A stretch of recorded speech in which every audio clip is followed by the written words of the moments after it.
What would you give up to save your child?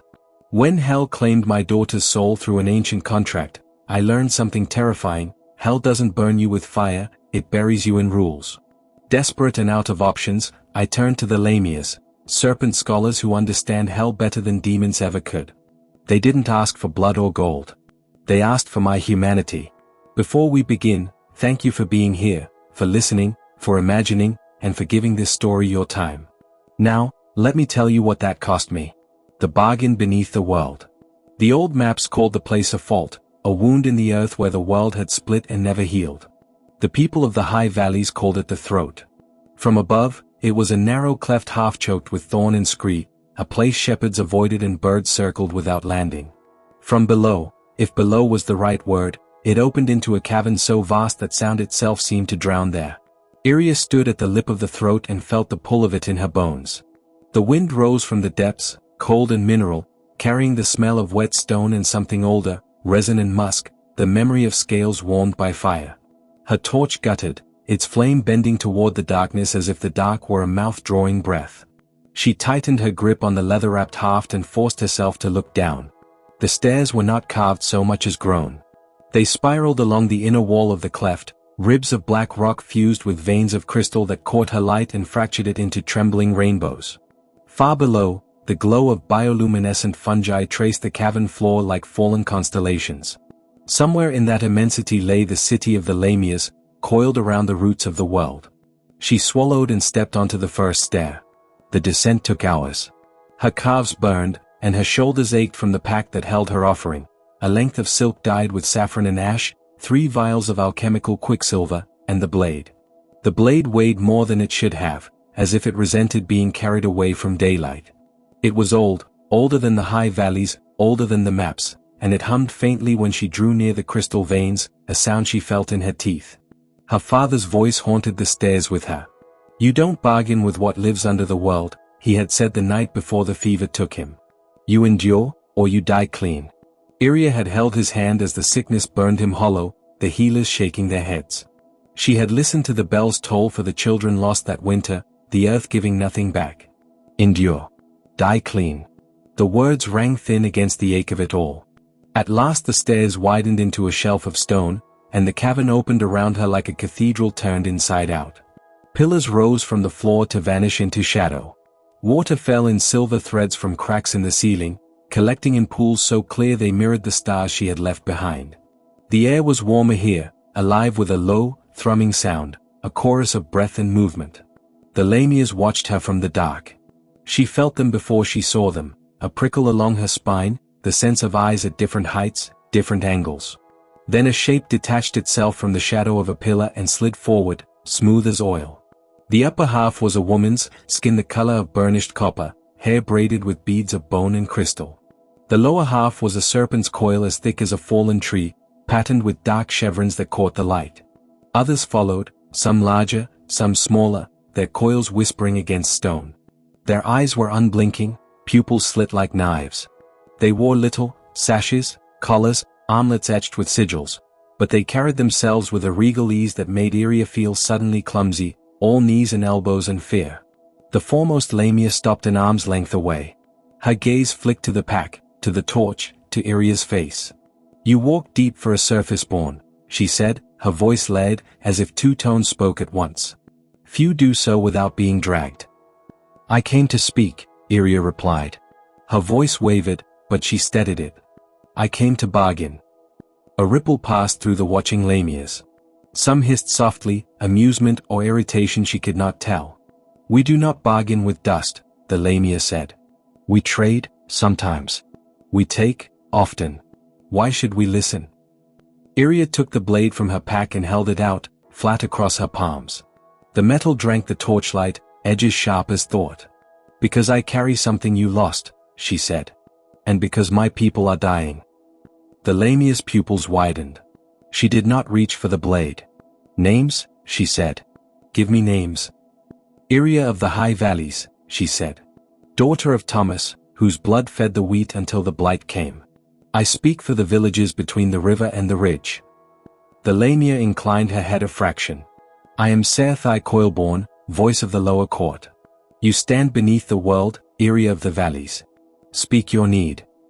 Iria breathed in, tasting stone and water and the faint sweetness of fungal bloom. The springs have turned bitter, she said. The soil breaks in our hands. Children sicken. The healers say it is a curse, or the land itself withdrawing. We have prayed to the sky. There was no answer. We come to you because you are bound to the deep places where water is born. Sarati's gaze slid past Iria, toward the distant pools. The deep does not owe the surface, she said. When your people cut into the hills and burned the old groves, did you ask us? We did not know, Iria said, and hated the smallness of it. We know now. I brought gifts. And the blade. Sarati's eyes returned to the weapon. Slowly, she reached out and touched the flat of it with one finger. The hum rose, a note that made the crystals in the cavern sing in sympathy. Where did you find this? Serathi asked, softly now. In the barrow of a king whose name no one remembers, Iria said. The old song said it was taken from below. It was, Serathi said. She withdrew her hand. And it was stolen. You return it not out of honor, but need. Yes, Iria said. I need you to lift whatever has poisoned our springs. I need you to teach us how to mend the land. In exchange, the blade is yours. And whatever else you ask, within my power. A long silence followed. Water dripped. Somewhere, a Lamia laughed, low and musical. Serathi circled Iria, her coils whispering. Up close, Iria saw the scars along her arms, pale lines that spoke of old battles. She felt small and very human. You ask for much, Serathi said. We could take the blade and let your valleys rot. You could, Iria agreed. But then the rot would spread. The fault runs both ways. What poisons us will reach you. That drew a sharper look. Serathi stopped in front of her again. You speak as one who has listened. My grandmother told stories, Iria said. Of the time the river ran black and the Lamias sealed the lower gates. Of the year the mountain shook because the deep was wounded. Sarati's mouth curved, not quite a smile. Stories are doors, she said. Some open. Some are locked. She gestured, and two Lamias slid forward to take the blade. As their fingers closed around it, the hum subsided, like a breath released. The poison in your springs is not a curse, Serathi said. It is a hunger. Something old stirs where the roots of the world knot together. It drinks what flows past. We have held it in check, but the surface wounds feed it. Iria's heart hammered. Can you stop it? Yes, Serathi said. But not alone. Here is the bargain beneath the world. She raised one hand, and the cavern seemed to lean closer. We will cleanse the springs and teach your people the rites to keep them sweet, Serathi said. We will share stonecraft and water law, enough that your valleys may endure. In return, you will do three things. Iria nodded, bracing herself. First, Serathi said, you will close the old cuts in the hills. No more tearing stone without leave. You will plant where you burned, and you will keep the groves. We will, Iria said. It would be hard. It would be possible. Second, Serathi continued, when the hunger rises, and it will, you will send one of your own to stand with us at the roots. Not as tribute, but as witness and worker. The deep and the surface must labor together. Iria hesitated. For how long? Sarati's eyes were ancient. As long as it takes. Iria thought of the children with fever-bright eyes, of her father's last breath. I will come, she said. If that is the price. A murmur rippled through the Lamias. Serathi studied her, then inclined her head again. Third, she said, you will remember. You will teach your children that the world is layered, and every layer listens. Break this oath, and the throat will close. Iria let out the breath she had been holding. I swear, she said. She reached into her pack and drew out the silk, the vials. By water and stone. Serathi touched two fingers to Iria's brow. The contact was cool, and something like a pulse passed between them, a settling, as if a knot had been tied. It is done, Serathi said. Come. There is work to begin. The Lamias parted, revealing a path that led deeper, toward a glow that was not fungus or crystal but something steadier, like a hearth fire seen from far away. Iria followed, heart racing, fear braided with a fierce, unfamiliar hope. Behind her, far above, the world of sun and wind waited. Beneath her feet, the roots of it all stirred, and for the first time in a generation, the bargain beneath the world had been struck. What humanity is made of. Lamia learned early that humanity was not a single substance, like blood or bone, but a mixture, volatile, contradictory, and endlessly reactive. If she had been asked to define it as a child, she might have said fear. Later, she would have said choice. Now, standing at the edge of the broken city with dust on her boots and the low hum of generators trembling through the concrete beneath her feet, she thought humanity was made of what people protected when everything else was gone. The city below her had no official name anymore. Maps still called it Port Meridian, but maps had become artifacts, symbols of a time when borders stayed still. To the people who lived here, it was simply the basin.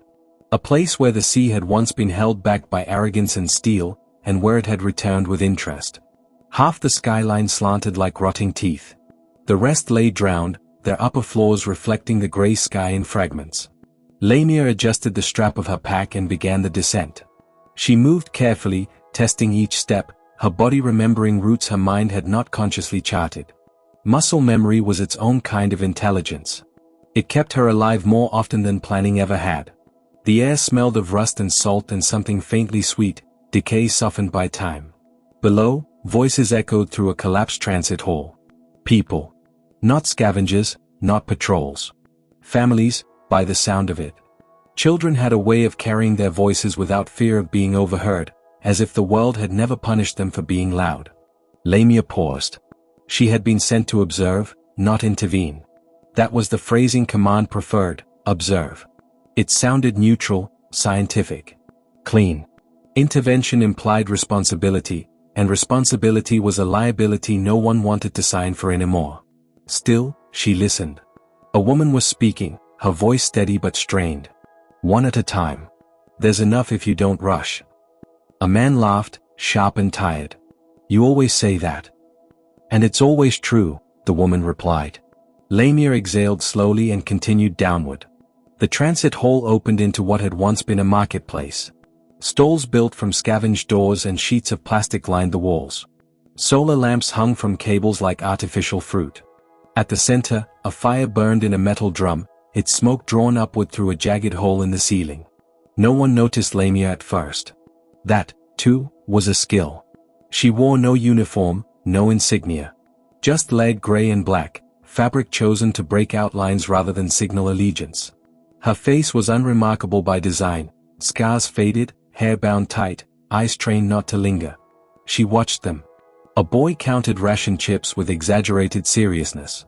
Two girls argued over a coil of wire. An older man repaired a filtration unit with hands that shook but did not falter. This was not chaos. It was not order, either. It was something in between, a living compromise. Lamia felt the familiar tightening in her chest. Humanity, she thought, was made of this. Of people pretending stability into existence. A child saw her. The girl couldn't have been more than 8. She stared openly, curiosity unfiltered by caution. Lamia met her gaze without smiling. Smiles invited assumptions. The girl tilted her head. Are you lost? A dozen adults turned at once. Hands moved, not to weapons, but to children's shoulders, to tools set down carefully but within reach. The woman from earlier stepped forward. She was tall, broad-shouldered, her hair woven into a practical braid. Her eyes assessed Lamia with the practiced efficiency of someone who had learned the cost of misjudgment. Can we help you? The woman asked. Lamia considered her answers. No was safest. Yes was true. I'm passing through, Lamia said. I won't take much. The man from before snorted. They never do. The woman raised a hand. We don't turn people away, she said. Then, to Lamia, but you don't stay without contributing. Fair. I can fix things, Lamia said. And I can stand watch. That earned her a few looks. Standing watch meant risk without immediate reward. Humanity was wary of altruism, it had learned to be. The woman studied her a moment longer, then nodded. One night, she said. We'll see. Lamia set down her pack. They put her to work immediately. A cracked support beam needed reinforcing. A water sensor was throwing false positives. A perimeter alarm, primitive but effective, had gone silent 3 days ago. Lamia moved from task to task without complaint, hand steady, mind focused. As she worked, she listened. People talked when they believed themselves safe. They talked about shortages, about rumors of relocation zones farther inland, about a sickness moving through the southern camps. They talked about who had left and who had not come back. Names surfaced, then were quietly buried beneath practical concerns. Loss, Lamia knew, was another ingredient. Humanity was made of the things it carried even when they were too heavy. Night fell gradually, the sky dimming from gray to something almost blue. Lamps brightened. The fire was fed. Someone pressed a warm tin cup into Lamia's hands without ceremony. Soup. Thin, but fragrant. She accepted it. The woman, Mara, she had learned, sat across from her. "You're trained," Mara said, not accusing, just stating a fact. Lamia shrugged. "A long time ago." "Doing what?" "Surviving." Mara smiled faintly. "We all are." Silence stretched between them, not uncomfortable. Lamia watched the firelight flicker across faces worn by sun and stress and stubborn hope. Command would call this a statistical anomaly. A temporary pocket of cooperation destined to collapse under external pressure. Lamia had read the projections. She knew the models. The models had never sat beside a fire. Later, when the city had quieted and most had retreated to their sleeping spaces, Lamia took her place at the perimeter. The night air was cooler here, carrying the distant sound of waves breaking against submerged streets. She activated her wrist display, the soft glow barely visible. Data scrolled past, environmental readings, movement sensors, encrypted pings searching for a signal she had not yet decided whether to answer. Her orders were clear. Assess viability. Identify assets. Withdraw. She looked back toward the market hall, where a single lamp still burned. Humanity, she thought again, was made of contradiction. Of kindness rationed carefully. Of fear that did not always win. Of people building shelters in the ruins not because it made sense, but because the alternative was unthinkable. Lamia closed the display. For tonight, she would stand watch. For tonight, that would be enough. The first shedding, Lamias. Before the word Lamia became shorthand for a monster, it was a name whispered with a mixture of reverence and terror. In the oldest tellings, Lamias were not born as beasts. They became them. And the moment of becoming, the first shedding, was the most feared transformation in the ancient imagination. The elders said it began with the skin. Not death. Not possession. Not a curse spoken aloud. The Lamia's origin was quieter, more intimate, the slow loosening of what once made them human. The woman before the serpent. In early Greek myth, Lamia was a queen of Libya, beautiful, intelligent, and favored by the gods. She was a ruler, not a witch, a mother, not a monster. Her tragedy began not with evil intent, but with divine jealousy. Hera, enraged by Zeus's infidelity, did not strike Lamia directly. Instead, she took her children. In some versions, Hera murdered them. In others, she forced Lamia to watch them die again and again in endless waking visions. Grief, the ancients believed, does not merely wound the soul. It reshapes the body. Lamia stopped sleeping. Hera cursed her eyelids so she could never close her eyes, ensuring that memory never faded.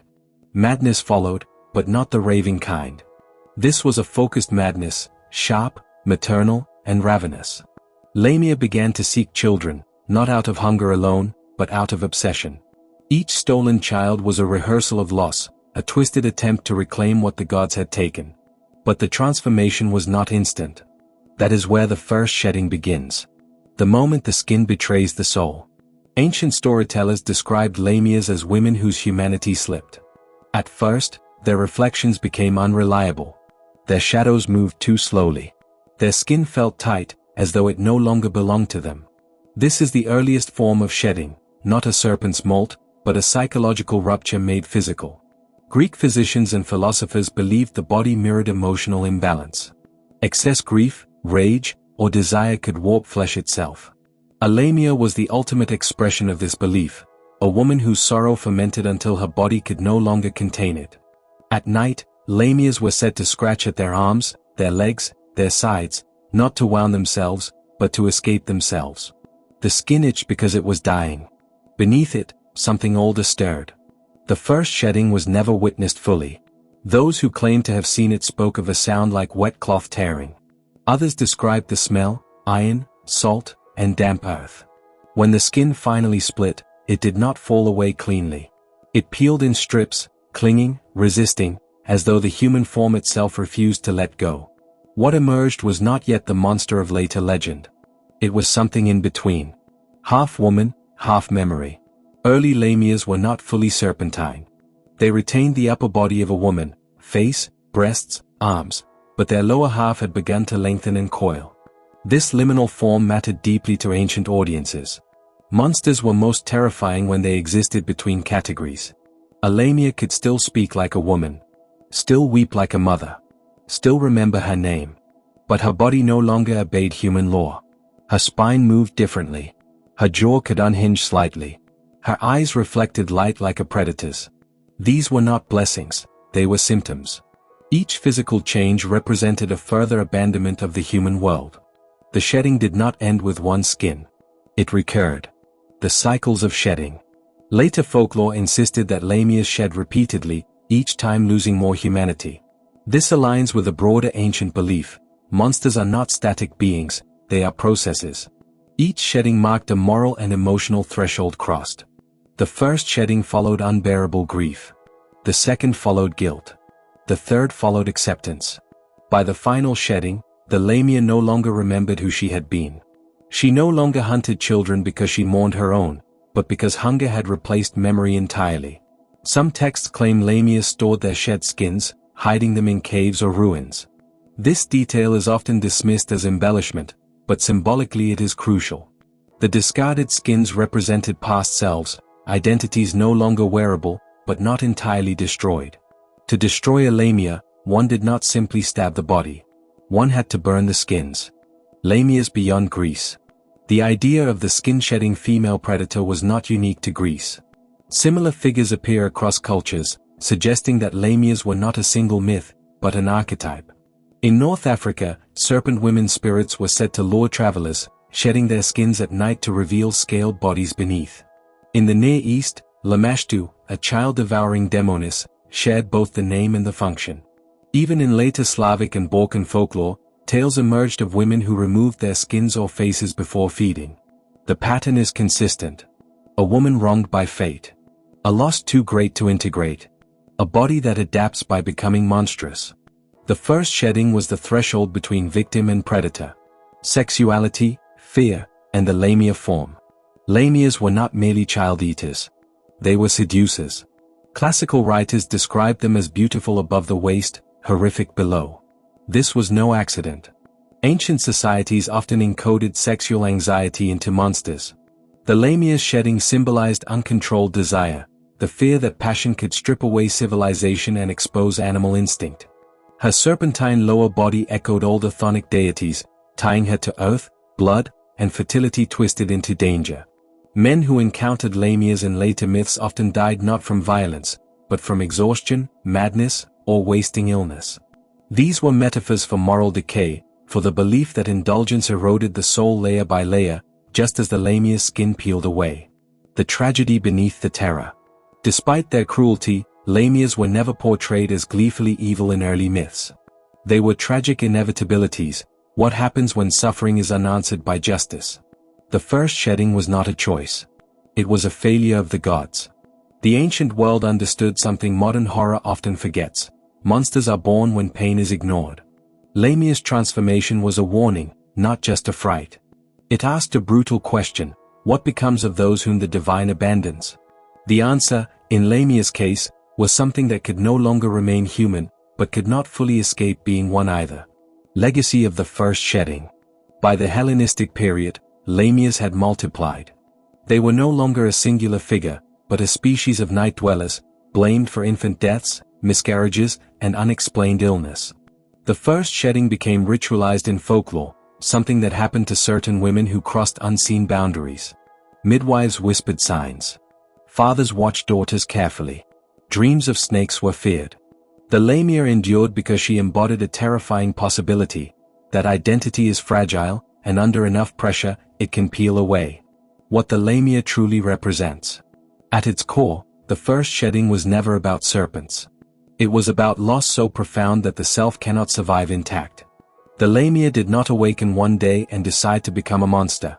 She endured, until endurance itself broke her. The skin came off because it could no longer carry the weight of grief. And once the shedding began, there was no going back. In later chapters, the Lamia would evolve, splintering into succubi, empusae, and countless other night creatures. But all of them traced their lineage back to that first tearing sound in the dark. The moment when sorrow became flesh. The moment when a woman stopped wearing humanity, and let something older, colder, and hungrier take its place. Descent into the courts of hell, Lamia. The first gate of the underworld did not scream when Lamia crossed it. It sighed. That alone unsettled her. She had expected fire, torment, the howling chorus of the damned, every warning whispered by poets and priests who had never dared to look down. Instead, the air cooled, heavy and perfumed with old stone and something metallic, like blood long dried into the cracks of history. Hell, she realized, was not chaos. It was administration. Lamia paused at the threshold, her shadow stretching unnaturally long across the obsidian floor. Once, she had been a queen of Libya, her halls bright with sunlight and incense, her laughter echoing against marble. Once, she had loved a god. That love had cost her everything, her children torn away by Hera's jealous cruelty, her sanity shattered, her form twisted into something that no longer belonged fully to the world of the living. Now, she descended not as a victim, but as a claimant. The path downward curved like the spine of a colossal beast. Pillars carved with forgotten alphabets lined the corridor, each symbol shifting when she tried to focus on it, as if language itself feared being fixed in hell. At intervals stood watchers, tall, faceless beings clad in iron robes, their hands resting on staffs topped with unblinking eyes. They did not stop her. They bowed. That disturbed her more than any threat. Lamia's reputation had preceded her. In life and legend, she had become a devourer of children, a night terror whispered to frighten the young into obedience. But hell knew the truth. Monsters were not born. They were processed. She stepped into the first court. It resembled a vast amphitheater carved into the bedrock of the underworld.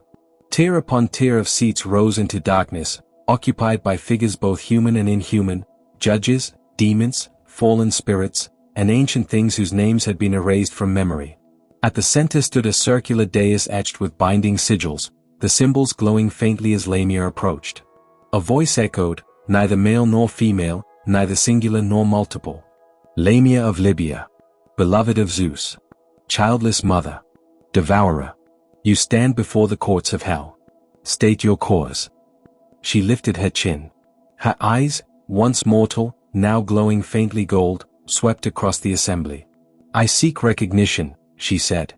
And jurisdiction. A ripple passed through the court. Demons murmured.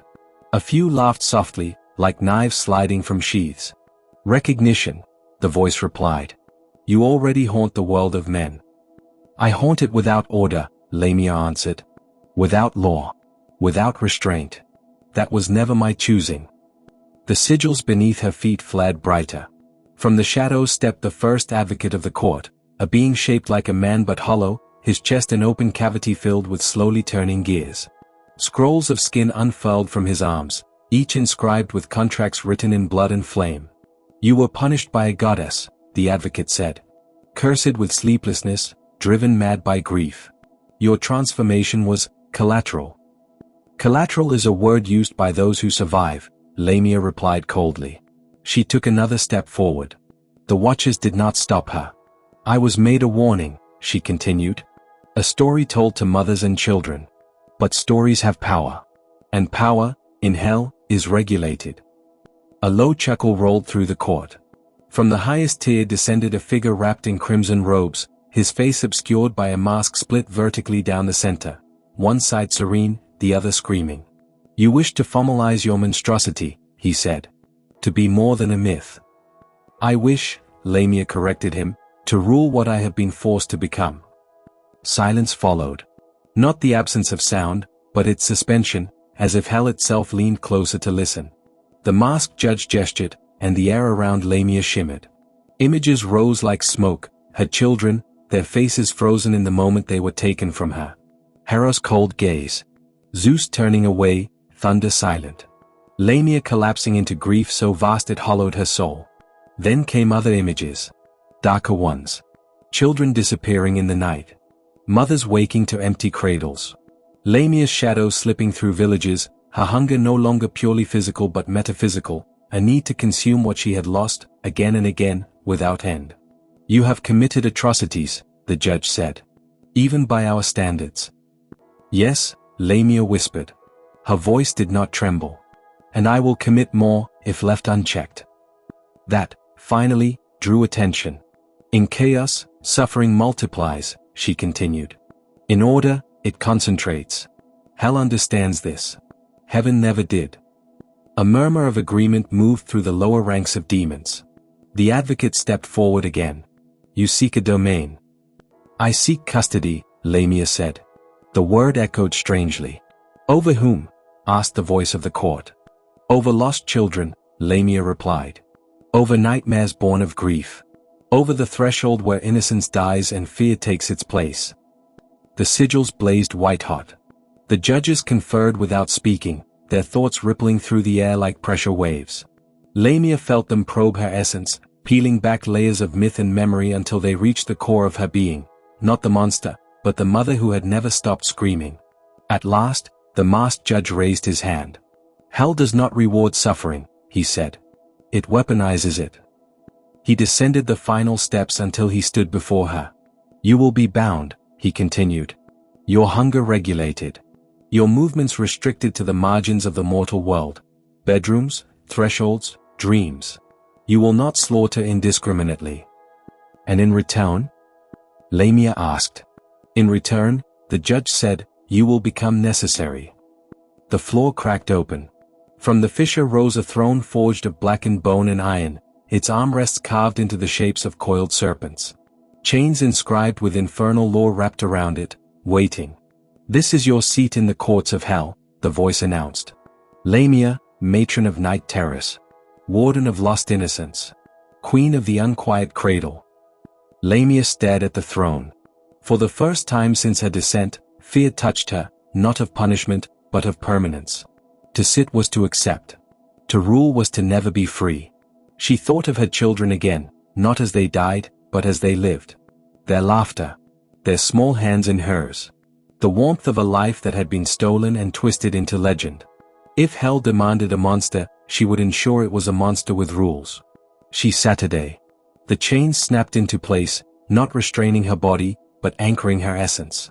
Pain lanced through her, sharp and precise, carving new boundaries into her being. She screamed, but the scream became something else, echoing upward through worlds. On the surface, a child woke from a nightmare, heart racing, but alive. The court bowed. Let it be recorded, the advocate intoned, that Lamia is no longer a rogue terror, but a sanctioned power of hell. The masked judge leaned close. Remember this, he whispered. Heaven creates martyrs. Hell creates managers. As the court dissolved into shadow, Lamia sat alone upon her throne, the weight of eternity settling around her like a shroud. She had descended seeking justice. She had found governance. And somewhere above, in the fragile world of mortals, mothers still whispered her name, not knowing that the thing in the dark was no longer merely hungry. Seeing my daughter clearly, Lamia. I remember the first time I truly saw my daughter, not as a mother blinded by hope, not as a woman wrapped in prophecy and fear, but as she was. It was the last time. Before the poets turned me into a monster, before mothers whispered my name to frighten restless children into sleep, I was Lamia of Libya, queen, lover, and mother. History prefers its villains simple, but grief is never simple. Neither is love. And neither, I have learned, is sight. The queen who loved a god. I ruled a warm and fertile land where the sea breathed salt into the wind and the sun burned the earth into gold. My people prospered, and I was praised not only for beauty, but for justice. It was this balance, power tempered by compassion, that caught the eye of Zeus. The gods do not fall in love as mortals do. They descend. They take. They leave consequences behind like footprints burned into stone. Zeus came to me in silence, wrapped in a form that shimmered between man and storm. I knew who he was, and I knew the danger. Yet knowledge does not always protect the heart. I loved him, not for his thunder, but for the way he listened when I spoke of my people, my fears, my hopes. When I became pregnant, I believed, foolishly, that love would shield us. It never does. Hera's gaze. Hera sees everything that threatens her throne. Where Zeus hides, she hunts. Where he loves, she punishes. She did not strike me with lightning or war. That would have been mercy. Instead, she waited. She let my children be born. She let me hold them, name them, nurse them. She let me believe. Then she took them. Some say Hera killed them herself. Others say she drove me mad so that I devoured my own offspring. This is what storytellers prefer, the mother who becomes the beast. It is cleaner that way. Less guilt for the gods. Less horror for the listener. The truth is worse. She cursed me to watch. Hera took my children one by one, not all at once. Each death was slow, deliberate, unforgettable. And when the last breath left my final child, Hera ensured I would never escape the memory. She stripped sleep from my body and rest from my mind. You will never close your eyes again, she said. You will see everything. The curse of sight. To never sleep is to never heal. At first, I thought the curse was cruelty alone. Later, I understood its deeper design. Sleep allows memory to blur, to soften. Dreams let us reshape pain into symbols we can endure. Hera denied me that mercy. Every moment was wakefulness. Every blink burned. My eyes dried and ached, but never closed. I saw the empty cradle. I saw the blood on the stone floor. I saw the faces of my people as fear replaced loyalty. And then Zeus returned. He wept when he saw what remained of me. He begged forgiveness, offered gifts, kingdoms, even revenge. None of it mattered. I asked for only one thing. Let me stop seeing. Unable, or unwilling, to break Hera's curse entirely, Zeus granted me a cruel compromise. He gave me the power to remove my eyes. Imagine that, a goddess-born queen, prying sight from her own skull just to feel darkness. When my eyes rested in my hands, the world vanished. Pain dulled. Memory loosened its grip. For the first time since my children's deaths, I could breathe. But darkness has its own cost. Becoming the monster. Without sight, my world became instinct and hunger. My body changed, not all at once, but gradually, as if grief itself reshaped my flesh. My legs fused into a serpent's coil. My teeth sharpened. My voice deepened into something that echoed from caves and nightmares. People fled. They told stories to explain what they feared. They said I hunted children. They said I drank blood. They said I was punishment made flesh. Perhaps I became some of those things. I will not pretend innocence where there was desperation. Hunger is not always for food. Sometimes it is for what was taken, for what can never return. But monsters are rarely born. They are made, slowly, deliberately, by unbearable loss. Seeing my daughter clearly. There is a moment grief scholars never speak of, the moment when memory sharpens instead of fading. One night, alone in a ruined temple, I held my eyes in my hands and thought of my eldest daughter. Not as she died, but as she lived. Her laugh, sudden and unrestrained. The way she tugged at my hair when she wanted attention. The faint scar on her knee from a fall she swore did not hurt. When I placed my eyes back into their sockets, something changed. For the first time since the curse, I did not see her death. I saw her life. The clarity nearly destroyed me. I realized then that Hera's true punishment was not the loss of my children, but the way she twisted my memory so that death eclipsed love. To see clearly was to remember fully, and that required unbearable strength. I wept until my voice cracked the stone. From mother to warning. As centuries passed, my name drifted far from Libya. In Greece, I became a cautionary tale. Mothers warned their children to behave, or Lamia would come for them. Philosophers argued whether I was once human or always monstrous. Artists painted me half woman, half serpent, eyes filled with hunger. None asked what I had lost. In later retellings, I was no longer a queen, no longer loved by Zeus. I was reduced to appetite and cruelty. This is how myth works, it strips complexity to preserve fear. But beneath every warning story is a truth society cannot face directly, that grief can transform anyone, and that the gods are rarely just. The psychology of Lamia. To modern eyes, my story is not about a child-eating demon. It is about trauma.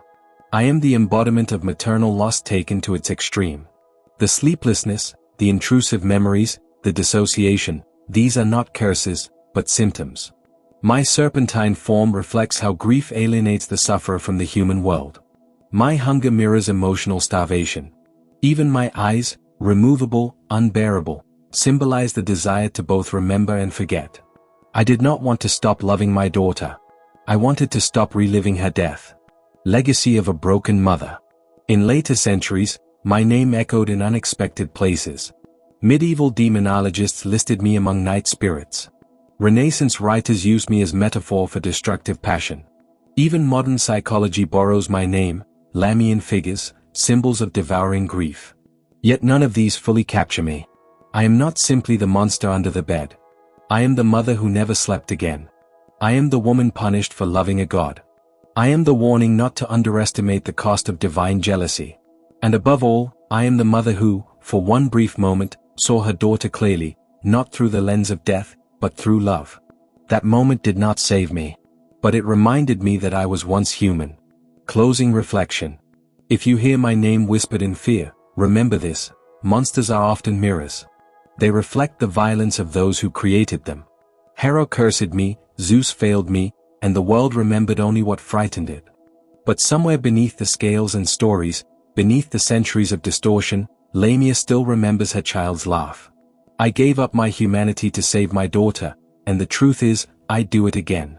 Because hell isn't just a place, it's any system that feeds on ignorance, fear, and silence.